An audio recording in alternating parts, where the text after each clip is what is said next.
Imagine waking up one morning to find everything you trusted crumbling beneath your feet. The economy collapses overnight. Borders close. The news screams of chaos, fear, and the urgent need for control. And as you desperately search for answers, the people who orchestrated the chaos step forward as your saviors. This isn't a movie plot. It's the hidden reality shaping our world. Crises, whether financial, political, or biological, don't always erupt by accident. Many are crafted with ruthless precision, designed to trigger fear, obedience, and, ultimately, submission. What appears random is often by design.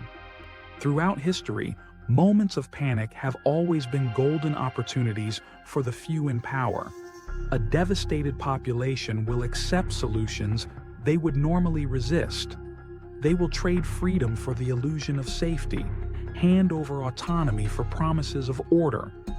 And in the shadows, the architects of the chaos consolidate control, inching humanity closer to a world they alone command. They do it methodically, patiently, understanding that fear breaks even the strongest wills when it is sustained long enough. Fear has always been the sharpest weapon against free will. The pattern is chilling.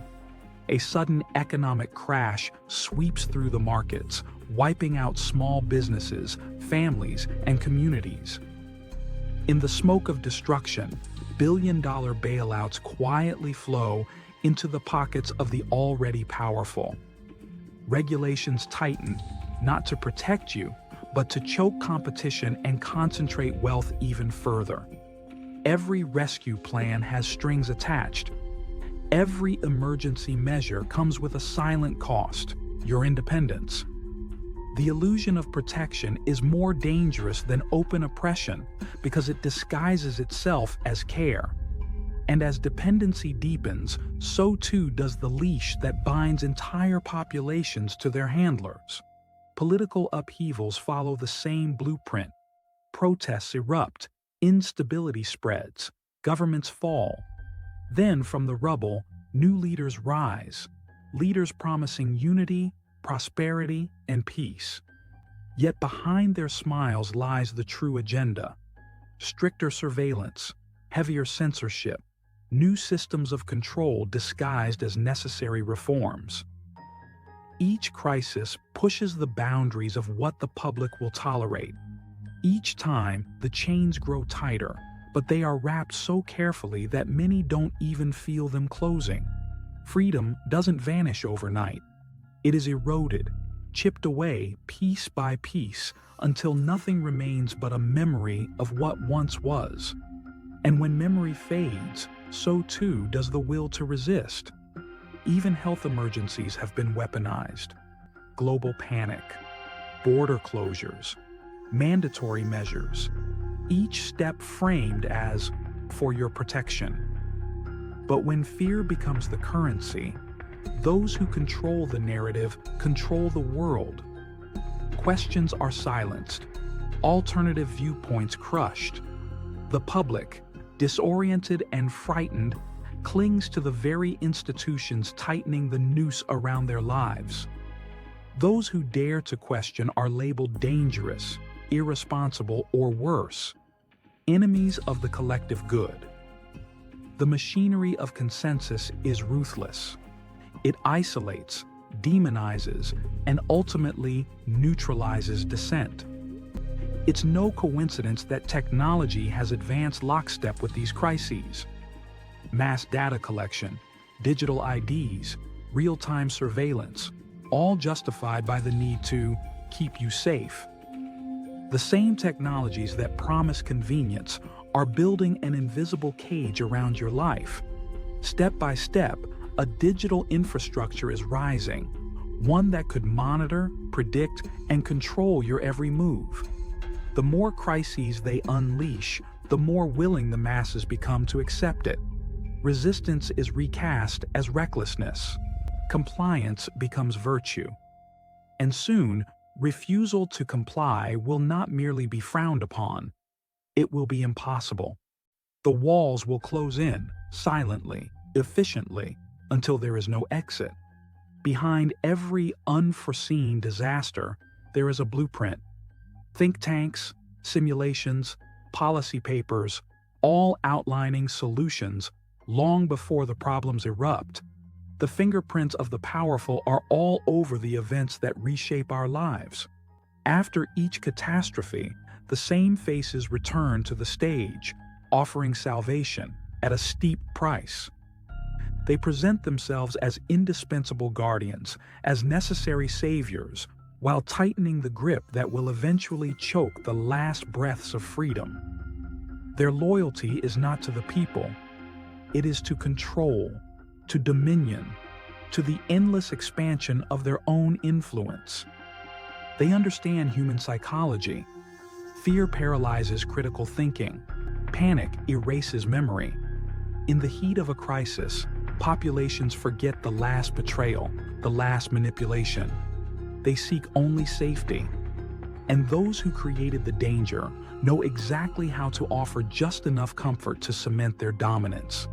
The manipulation is so refined that most never realize it happened. They accept new rules, new restrictions, believing they have been given a gift rather than a cage. Gratitude is manufactured. Dependence is engineered. The cage is built, not with iron bars, but with invisible walls of trust. Meanwhile, dissenters are branded as extremists, conspiracy theorists, threats to public order. The art of narrative control has evolved to such an extent that many will police themselves, attacking anyone who dares to question the official story. Social media, mainstream news, education systems, all channels fine-tuned to reinforce obedience and drown out dissent. The architecture of deception is self-sustaining. It no longer requires the elite to silence you. Your neighbors, your friends, your co-workers will do it for them. The system has been so deeply embedded that it perpetuates itself without further intervention. The result? A global society marching toward a future engineered by a select few. A future where crises are not random, but manufactured, where solutions are prepackaged, where every disaster tightens the architecture of control a little more, brick by brick, until true freedom becomes a relic of the past. The world becomes a stage, the crises a script, and the public, unwitting actors following directions they never agreed to. The very notion of choice becomes an illusion, carefully managed and presented as freedom. Some might say this sounds extreme, that it's easier to believe in chaos than to accept the terrifying truth of orchestrated collapse. But history is not kind to the naive. Every empire has fallen, often at the hands of those it trusted most. Power is a drug, and those addicted to it will stop at nothing to secure their dominion. The faces change, the methods evolve, but the thirst for control remains constant, stretching from ancient tyrants to modern technocrats. The tools may differ. Swords replaced by algorithms, chains replaced by digital surveillance. But the ambition remains the same.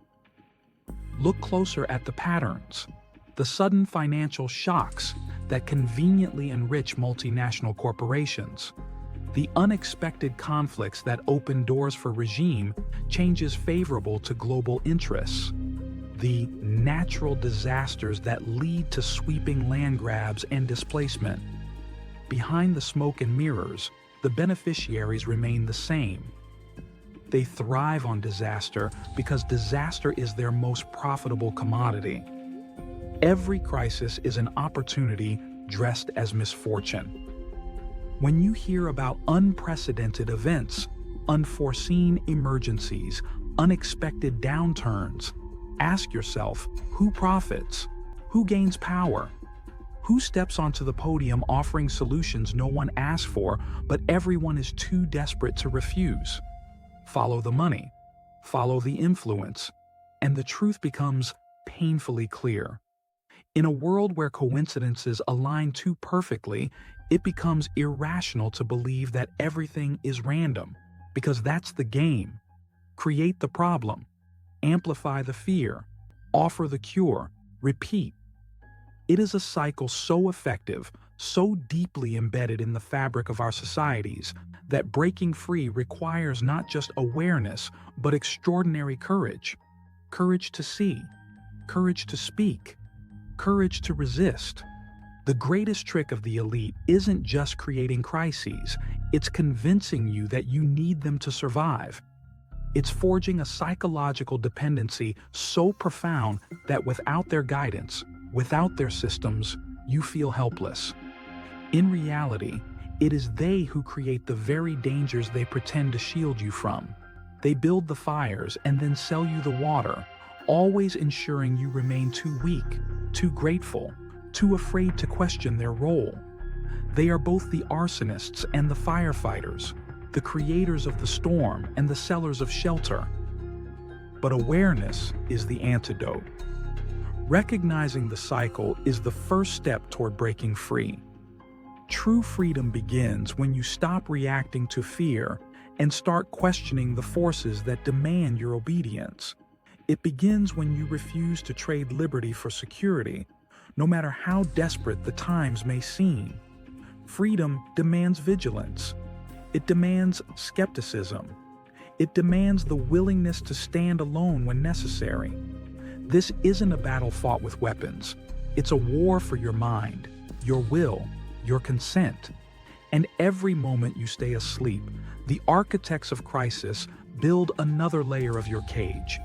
Every moment you look away, another link is added to the chain. Every act of silence is another stone in the walls being built around you.